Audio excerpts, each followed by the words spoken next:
Hello to the world and to the kingdom citizens. I greet you in the precious holy name of Yeshua HaMashiach, Yeshua Messiah, who said in his word, John 8:32, and ye shall know the truth, and the truth shall make you free. Hi, I'm Dr. John Curry, and welcome to the embassy of the kingdom of heaven on earth. If you want to follow this podcast, please subscribe to JC Global Embassy TV1. Ring the bell and hit the thumbs up button. Got a word for you today, and I trust that this word is going to be able to bless Black people that will listen to it and understand that we have to get our minds right and get ourselves right so we can be what we need to be, not only to each other, but as well as to the world. So the message today is the Oreo Syndrome. And underneath that, we'll be talking about double consciousness, the Oreo Syndrome and double consciousness. Well, the question is, what is the Oreo Syndrome? The Oreo Syndrome is looked upon as a Black person who is Black on the outside, but pure white on the inside, which means that his mind is white. Everything about him on the inside is white. His thoughts are white. His mind is white. He sees things from a white lens. He refuses to see things from a Black lens because he sees himself through the lens and through the mindset of white people. And we have a lot of people today that are seeing the world through the mindset of white people. Basically, they've just been brainwashed to be able to see the world as white people see it. And normally this takes place when people have been brutalized, horrified, abandoned, abused, misused, and they normally take on the mind of those that have captured them. We call this Stockholm Syndrome, as well as post-traumatic slave syndrome. You normally identify with your captors and you start to think as they think, because if you don't think as they think, you think you're going to get beat or shot or killed. So the Oreo Syndrome is something that some Black people use to protect themselves from the skin that they live in. Understanding this is that colorism did not come into play into the late 1400s, around 1450 or 1460. Colorism, where people began to look at one another through the lenses of shade. And the white Europeans decided that it would be beneficial for them as they got together to be able to talk about how they're going to be able to dominate the world. So the European Union came together and many other white nations came together, Russia, and all of those that are part of European unions. They decided to just come together and not be as a classification of nations. They wanted to be a classification of color. And that's where we get colorism. That's where we get Black get back, white you all right. And they've been moving this thing for the longest and got Black people so brainwashed to think that because you have more melanin that you're bad. And for white people to think because they are pink, they're not white, they're pink, that they're good. And they like to pose themselves as white. So that's how this all came to play. It came to play because whites in America and throughout the world are only 12% of the world's population. They have always been the minority. They're trying to come together or have come together in order to promote themselves as superior throughout the whole world. But back on the Oreo Syndrome. The Oreo Syndrome would be just kind of like this box. You see this box that I have in front of me. This box is Black all over. It's Black underneath, Black all over. Black on the outside. But if you look at this box being Black on the outside, you would think that the box would be Black through and through. We have many Black people that are going up against other Black people because they think that they are white. Let me say it again. I know it may sound a little crazy. I'm talking as Black as this box, almost blue black. They're going up against other Black people because they think in their head that they are white. They're not trying to really live through a double consciousness. They're trying to live through a single white consciousness wearing black skin. And I say these are some of the most dangerous people on the planet because in their head, they can easily be used by white people to come and sabotage anything that's black. Anything that's going to try to move black people to the next level, nation build, anything that can cause black people to want to do the right stuff. They get on television, they go against black thoughts, they go against everything that's black. And here's why they do it. It's because everything that's in their mind is white. All of their thoughts are white. All of their thoughts are white. They just have white thoughts. Everything about them is white. Everything they do is white. The whole thing that they're involved in is all white. They're white, but they have black skin. These are the most dangerous people for black people in the struggle for freedom. Most dangerous people for black people in the struggle for black liberation. The most dangerous people for black people all over the world, because these will be the people that will come in and sabotage the work and the mission of black folks. All of their thoughts are white. It's like this. All of their thoughts are white. They wear the skin, they wear the black skin, but all of their thoughts are white. And they have a tendency to get mad at you for thinking black. And you hear stuff like this. And you probably already heard it. Well, man, that's too black. That's too militant. When you've been a slave for 400 years and you've been beat by the white man, treated like a dog, but now you have allowed yourself to take on the attributes of white thought. And we wonder why it's taken us so long for our people to succeed. I believe it was Harriet Tubman that said it this way. She said, I could have freed more slaves, but many of them didn't know that they were slaves. It's like blacks today, they still think that they're free. You know, they're enjoying their slavery. They're enjoying their persecution. Yeah, you got a job and you're feeling pretty good. You got a nice house, nice car. Your kids are in college and you just really relax in your captivity. That's because you have black skin, but you have a white mind. You're not trying to liberate yourself. You're not trying to liberate black people all over the world, especially here in America.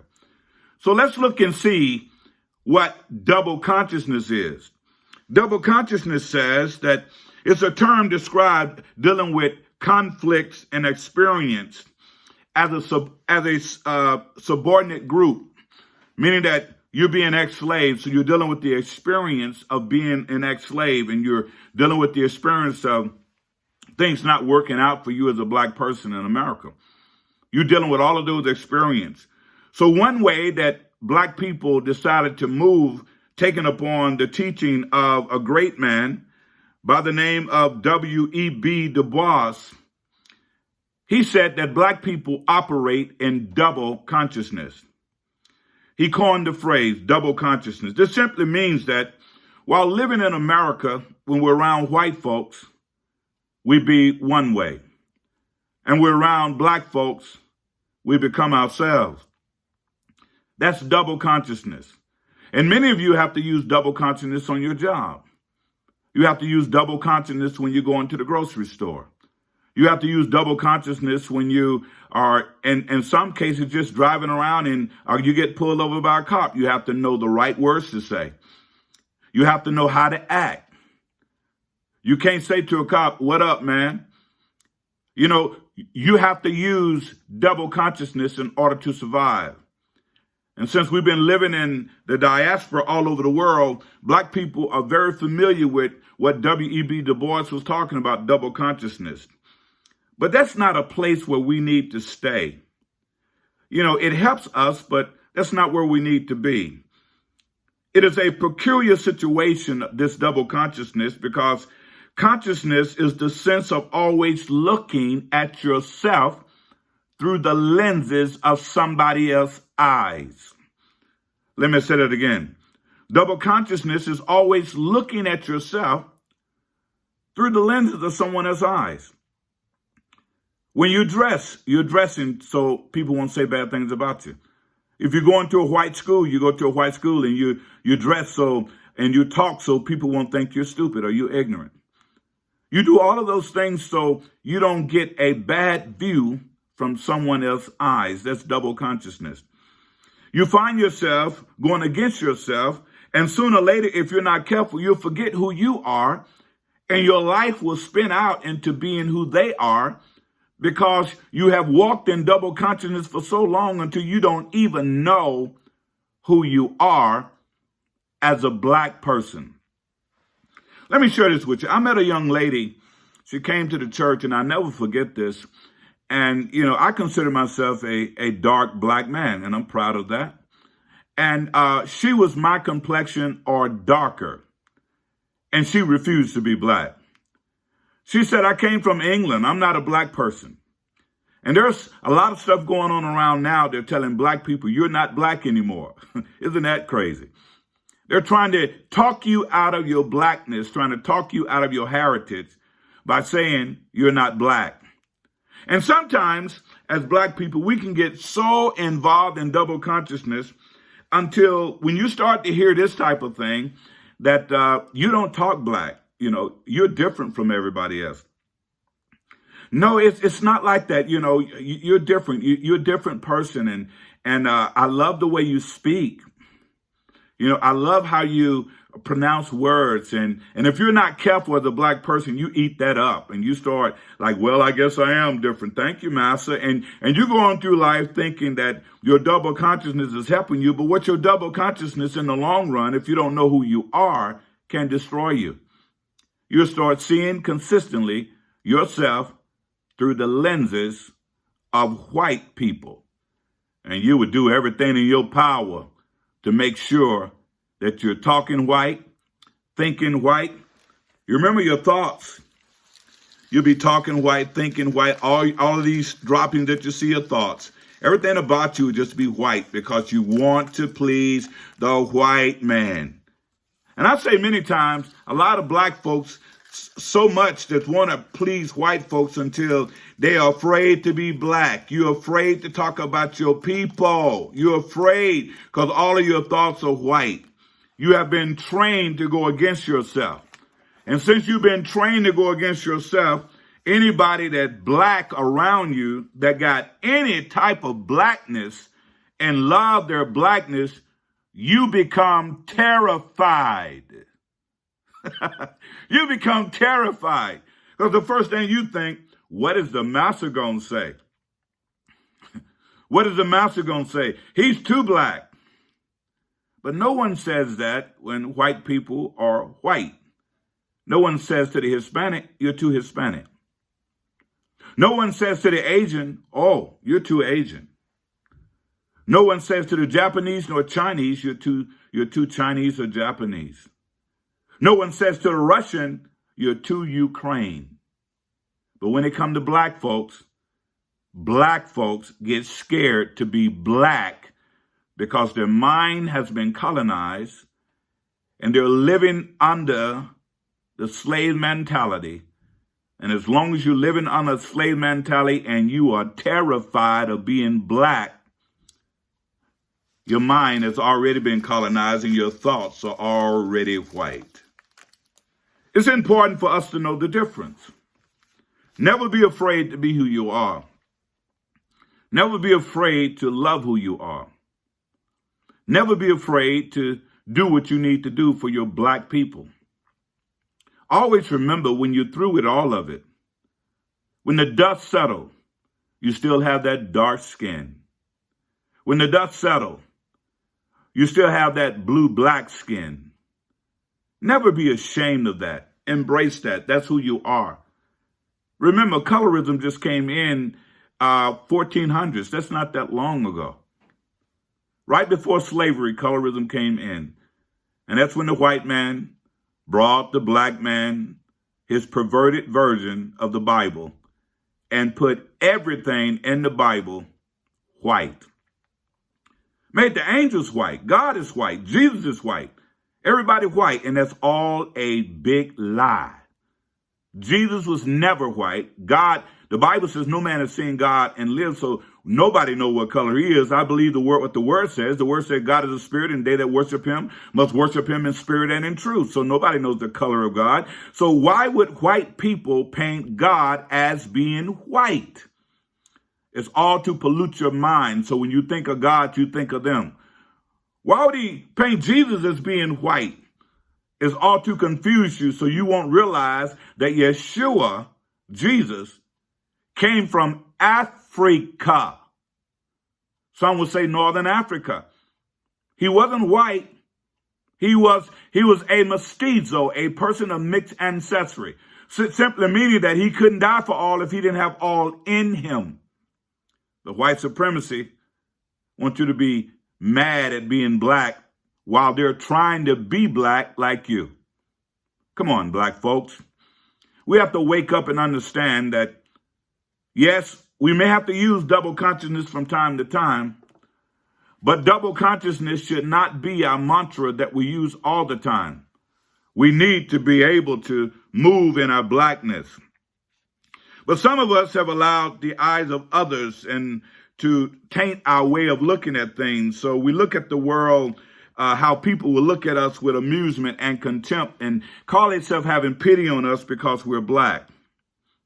All you black people, you can't do anything. And all of that's lies. It's nothing but lies. They don't tell you about the great civilization that we built. They don't tell you that we're first man, first woman, first family, first nation, first builders of ancient world civilization. White people don't talk about the University of Timbuktu to tell you how your blackness, that they had to come and bow the knee to be taught by you.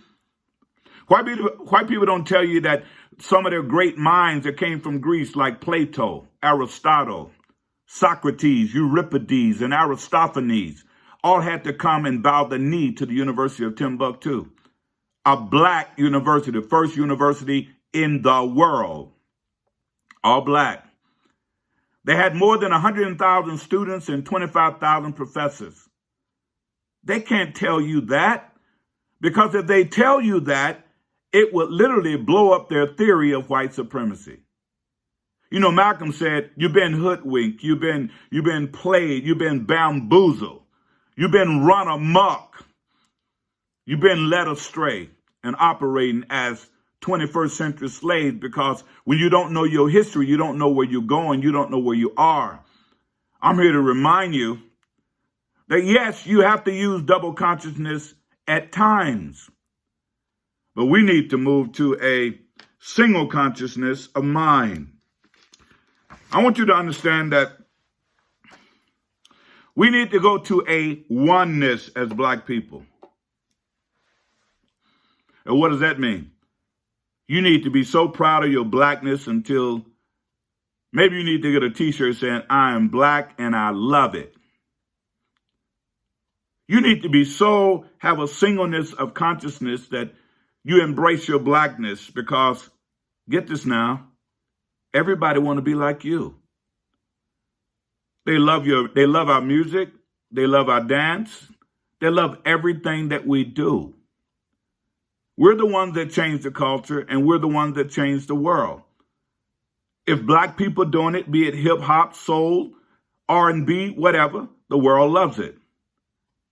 We have to know who we are and stop trying to walk all day long in double consciousness and have a single consciousness of our own people.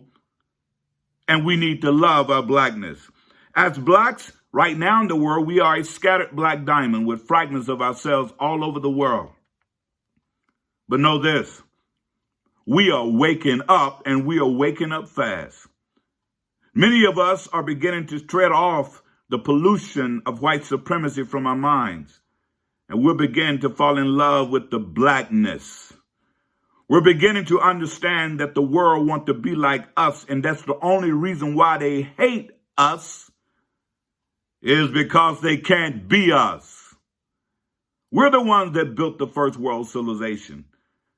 And white Europeans have done what I call identity theft. They're stealing everything about us and trying to make it out of themselves. Have you noticed that when music come out, that they listen to it and then they try to own it, and then you look up and it's on commercial programs and all of that? They can't come up with the rhythm that we come up with. God has blessed us with the dominant gene. And that gene is melanin. And they can never have it as long as they're white. So we have to celebrate our blackness. We have to know that we are the scattered black diamond that's coming together all over the world. And soon the world will see our glistening power. The world will see our authority. The world will see our mission, our vision, our plan, Pan-African. We need to move in a singleness of mind, a singleness of consciousness. We must diagnose our own problems. Isn't it amazing that everybody else loves to come and diagnose our problems? Well, you need to do this. Anytime black folks get together to try to come together and do something for ourselves, they always want to be a white man or a white woman or somebody dropping in just to see what we're talking about. And some of us just get so happy when white folks show up. You know, again, some of those are with those that thoughts are white and they have black skin but white minds. Well, we're all inclusive. Why can't we just be inclusive? You know, they're not against us. How about just having black folks come together and talk black with each other without any other race being present so we can heal and build? You don't know who's in the group trying to hear what you're going to do so they can go back and report to somebody else to sabotage what you're doing. It's time for us to heal and build. Why can't we just as black folks just be black by ourselves and love upon ourselves first? It seems like we always want to bring everybody else in. You know, with this double consciousness, you know, you're going to say one thing to the white folks, and then when you get together with black folks, you fussing and cussing and arguing. Why can't we love upon each other without the massa being present? Let me share this with you. There's a man by the name of Jesse Peters. He was the first ordained minister in slavery. And when Mr. Jesse Peters got together to preach the word of God to the slaves, guess who was sitting in the seat next to him? The white massa. The white massa wanted to make sure that Mr. Jesse Peters was not teaching the slaves how to rebel or run away. So you're getting all happy because white folks show up to your meetings. Many of them are treating you like Jesse Peters. And they're just coming to make sure you ain't saying too much, to give black folks too much hope, to cause them to want to build and build their own nation before they run and tell somebody what you're doing. Why can't we just have our time to heal as the Reverend Dr. Martin Luther King said? He said, black people need a time to heal. Why we got to always be around everybody that hate us? So, Pastor, you know, that's kind of strong. It's strong because it is strong, because most of them don't shop with you. They don't buy your food, but you buy theirs. They don't really care about you in a sense where you think they do. And I know we're going through this period now where everybody say, well, we shall overcome. Everybody's coming together and we're looking at the rainbow. Listen here, you got to wait some time to see how that's going to unfold. Everything looks trendy right now, but give it time. And when you give it time and the policy's changing, remember, you can have demonstration. You can march all over the world. But if you don't have legislation, that means policies that will cause for a change, all you're doing is just being the hamster on the wheel. So demonstration without legislation will only continue social unrest and stagnation. So it's time for us as black people to have a single consciousness. And that single consciousness must be to love one another. But some of us are still on Novocaine while we're trying to last through this 401 years of pain. We still want everybody to love us. We get happy when they come to visit us. And some of you black pastors, you just get overjoyed when they come to your church, not knowing that they're coming to your church to check on the policies that was given 4 years ago. And have you noticed that you're still in the same place? A great brother, John Lewis, just recently passed. And it saddened my heart because I was doing demonstration at age 12 years old at Jackson State University. I was marching and protesting at Jackson State University at 12 years old. I grew up during the time of the Civil Rights Movement. I grew up during the time of old Jim Crow. I too saw water fountain that said for white only. I too saw bathroom that said for white only. I too had to integrate in white schools at Wingfield High School in Jackson, Mississippi. I too lived that. I too walked through that. And I too heard about lynching back in the 50s and the 60s and growing up as a child. I too saw it. Not read about it, saw it, lived it. And the sad part now with the death of John Lewis is that he died knowing that he made some changes, but he died seeing the world reverting right back to what it was doing during his time of living. They're still lynching. They're still catching black men, black boys, black women swinging from trees, strange fruit. They're still trying to block the vote. They're still having the Ku Klux Klan numbers are getting off the chain. And we still got a white, racist Ku Klux Klan card-carrying president. As somebody say he's our first Klan member. No, every last one of them, other than President Barack Obama, were Klan members. And if they weren't Klan members, they was complicit to Klan members. If they weren't complicit to Klan members, they ignored them while operating what they was operating as president. So Donald Trump shouldn't be anything new to any black person. It's just a confirmation of where America has been, that black people have been knowing for years. Colorism, white is right. That's where we at. That's where we've been for the last 400 years. So black people, we need a single consciousness.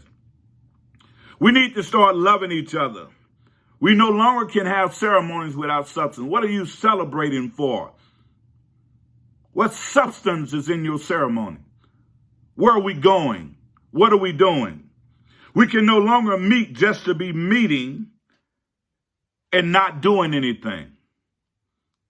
See, black people love to come together and meet, and you bring your white friends or people that you think got your back, and you meet, you have a meeting on a meeting. And when you get through with that meeting, you schedule another meeting, and that's a meeting on that meeting. When you get through with that meeting, you schedule another meeting. We're great planners, but we must execute what we have planned. So what's the use in having a meeting on a meeting and doing nothing? Many of us as blacks have degrees without knowledge or understanding. Oh yeah, you ain't got a master's degree, you got a BA degree, you even got a PhD, but do you understand what that degree is for? Every degree you get as a black person, hear me now, get this is important. Every degree you get as a black person on the planet should be about your degrees to liberate your black people. You should get degrees to fight for your people. If you get a degree in medicine, open up a doctor's office, a black doctor's office. You get a degree in business, start your own black business. Your thing is to get your degrees to liberate black people.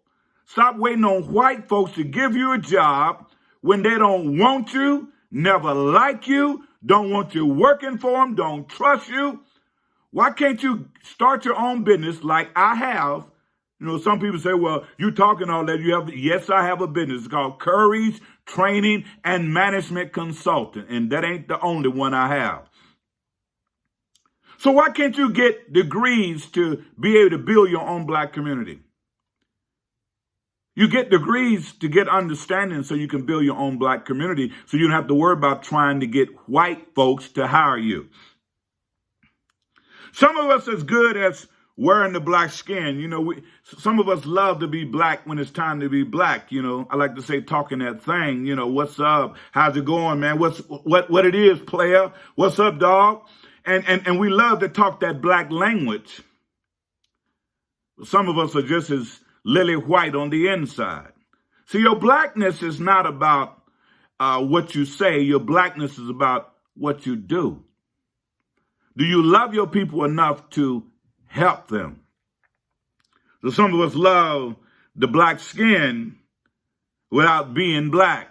We call that a Oreo. Some of us allow the new black to be white. I'm sure you heard of Vanilla Ice, right? And Vanilla Ice was sounding black, talking black. So the new black is white. If you got enough black culture, black folks will just bring you on in and nominate you or anoint you as being black. Like we got deceived. Some of y'all got deceived. I didn't get deceived by Bill Clinton. We were so happy that he could play a saxophone. We were so mesmerized at the fact that he came on Arsenio Hall show and he was showing us our own culture because a white man was playing this saxophone. And some of us say, well, Bill Clinton is black. Well, while Bill Clinton was being black, he did an overlay for the underplay. See, that's the overlay, the top hand. The underplay is the bottom hand. And that's what they've been doing for centuries. They come in and please you with one thing while killing you with the other thing. So what does that mean? That means that under Bill Clinton, he locked up more black people in prison than any president in history. He brought in the 3 strikes you're out rule. He's the one that was dealing with the cocaine thing versus crack cocaine. But black folks were celebrating him and he was enjoying it because we have a tendency that when time any white person come to enjoy our culture, we think they're white we think they're black just like us.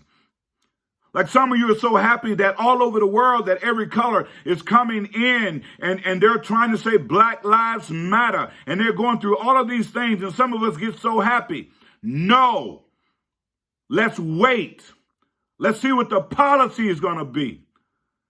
Let's see what it's going to be at the end. Somebody can walk with you through a park, but that doesn't mean they're going to change their policies about you. We must see what those policies are going to be. And whatever those policies are, then those policies must have longevity for our children and their children. Stop getting happy because blacks, Hispanics, and Asians are marching with us. When the dust settles, are the policies the same? Are black folks still being gunned down? Well, you know right now, even though they're marching with us, the policy has not changed.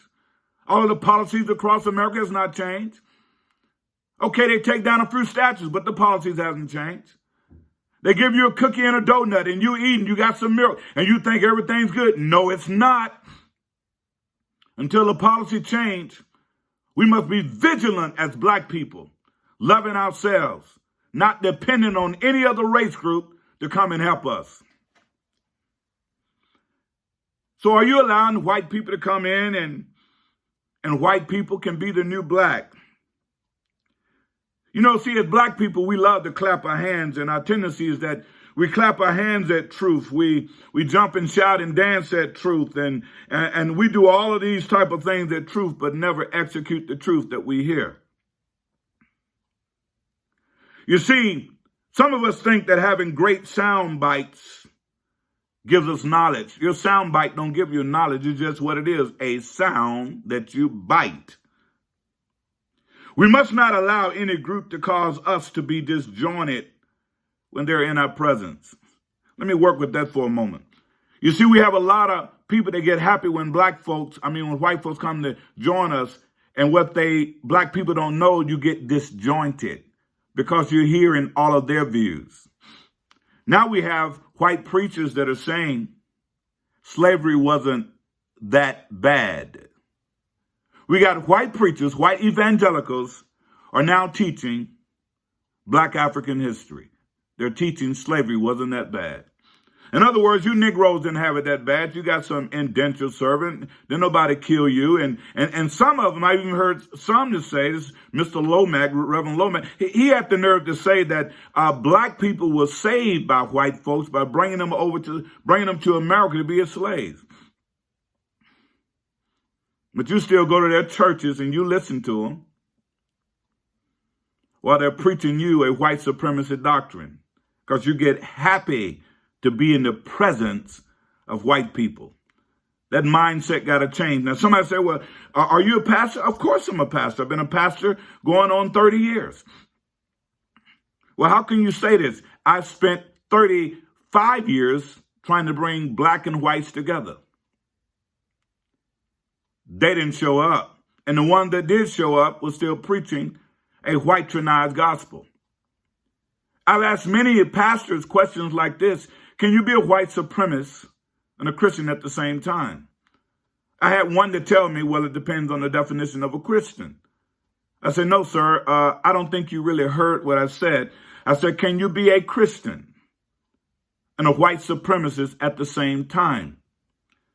His reply was, I heard everything you said, and that's why I say it depends on your definition of a Christian. I said, well, if you're a Christian, that means you love everybody. He said, that depends. So the reason why I say what I say, because I've already done evidence tested. 40 years of being around white preachers. 40 years of going in and out of white churches. 40 years of trying to get white people to come together. And in those 40 years, they're still where they're at right now. You can go to their church and preach at their church. By the time you leave, he done already sowed bad seeds. So we got to stop depending on white people to do the kingdom work. So if you want to know where I'm at, here's where I'm at. KOG1, that's the kingdom of God first. I live and die by that. I'm in the kingdom of God, and I'm believing from the bottom of my heart, one of these days, that white people and white Christians are going to drop all this mess and come and be a part of the kingdom family like God wants them to be, and like I want them to be. But in the meantime, I must work the social construct of our people, and that's black people. And that's getting our black people to love each other. We can't wait on the white man to get his head right and stop thinking like an adolescent, thinking that he's better than the world. We have to move forward as black people and as any other people. We can't wait for the white man to come around. We got to do the kingdom work, and we must work the social construct of our people. And as I come to this conclusion, we should not allow no longer any other group to co-opt our struggle. Everybody want to co-opt our struggle. We even have the homosexuals want to co-opt our struggle. Why can't you just be a black person who happens to be a homosexual?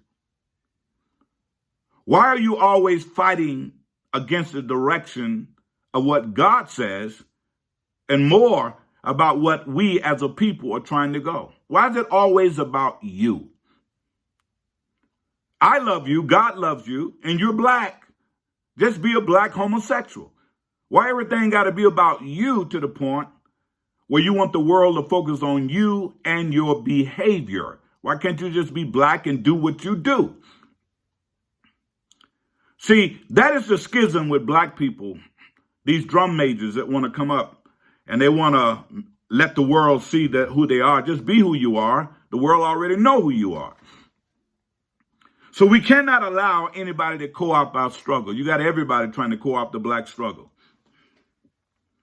Everybody want to be black until it's time to be black. We must move in a singleness of mind, a singleness of consciousness, and accept our blackness with gladness and walk in our greatness and be and show the world who we really are. Let me say it again. We must walk in a singleness of mind. We shouldn't be paranoid. We shouldn't be schizophrenic. We shouldn't be trying to be white when we're white people and black when we're black people. We need to be black with white and black with black. We need to have a singleness of mind, not being concerned about how they feel about us, not trying to talk white, act white, think white, do what white people do. Just be black and love being black. They're not going to change for you. And if you find yourself always thinking that way, that means they got your mind. Your mind is a singleness of whiteness. Remember, your mind, all it does is just have these white thoughts. What the white man gonna say? You go through your life, what the white man gonna say? Oh, don't go over here. We don't want to hurt the white people feeling. That these are your thoughts. All of these are your thoughts. What the white man gonna say? We don't want the white man to get mad at us now. What the white man gonna say? When are you gonna begin to have a singleness of thought and say, well, what the black man gonna say? Are you terrified of being black because you live in this America under white supremacy, white power? You scared to wear a hat saying black? You scared to put on a hat that have red, black, and green? That's Pan-African. You're afraid to be black. You go to school and you act like you white. You get all up in supervisor position, but you're afraid to talk black about black ideas that could help your own people. Are you an Oreo posing as a black person? Or are you a single black person posing as a black person with a single mind, unapologetically about who you are, where you came from, and who your people are, and where you're going? So we must have a singleness of mind and a singleness of consciousness and accept our blackness with gladness and walk in our greatness and show the world who we really are. I trust that you can receive what I just said to you. I trust that you can receive it in the spirit that it was given. I trust that you will understand that being black is an honor and a privilege. Being black simply means you know who you are, you know where you came from, and you know where you're going. And if we can do that as black people, again, the world will see our glistening, black, shining diamond that's scattered all over the world. So I say unto you, be black, love black, buy black, support black. Don't be afraid of black, honor black, so that God will know, as he said in Matthew chapter 22, verse 34 through 40. The question was asked to Jesus, which is the greatest commandment in the law? And Jesus responded to him by saying, thou shalt love the Lord thy God with all thy heart, with all thy soul, and with all thy strength, and with all thy mind. He said, this is the first and great commandment. Jesus didn't stop there. He went on and said, and the second is like unto it. He said, thou shalt love thy neighbor as thyself. The presumption Jesus was giving to his disciples was that they already loved themselves. And since they already loved themselves, the next thing was to love everybody else. And as black folks, we've been trained to hate ourselves through the curse of Willie Lynch and to love everybody else. No longer double consciousness. We need single consciousness of love for ourselves. And when we do that, we'll show the world who we really are. Now may Yahweh bless thee and keep thee. May Yahweh make his face to shine upon thee and be gracious unto thee. May Yahweh lift up his countenance upon thee. And may Yahweh yet redeem his beloved black people, give you, his children, his peace. In the name of Yeshua and through his blood, amen.